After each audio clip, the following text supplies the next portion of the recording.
Media మిత్రులందరికీ నమస్తే. మరియు మాదిగ జాగృతి సంఘం నుంచి వచ్చినటువంటి నాయకులందరికీ కూడా పేరు పేరున జేబీ తెలియజేస్తూ, మార్చి 24 తారీఖు నాడు 2026న సుప్రీంకోర్టు ఒక తీర్పు రావడం జరిగింది. ఆ తీర్పు ఏమిటి అంటే, హిందూ దళితుల మీద దాడి. ఈ దాడి డాక్టర్ బిఆర్ అంబేద్కర్ గారి మీద జరిగినట్టే, ఈ దాడి భారత రాజ్యాంగం మీద జరిగినట్టే. ఈ తీర్పు ఏదైతే ఉన్నదో, ఈ తీర్పు భారత రాజ్యాంగానికి వ్యతిరేకంగా వచ్చినటువంటి తీర్పు ఇది.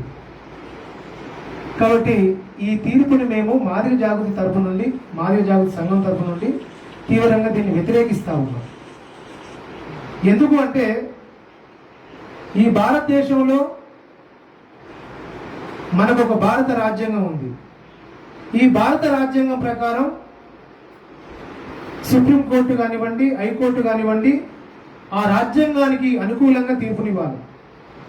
కానీ మొన్న వచ్చినటువంటి సుప్రీంకోర్టు తీర్పు ఏదైతే ఉందో, భారత రాజ్యాంగానికి వ్యతిరేకంగా రావడం జరిగింది.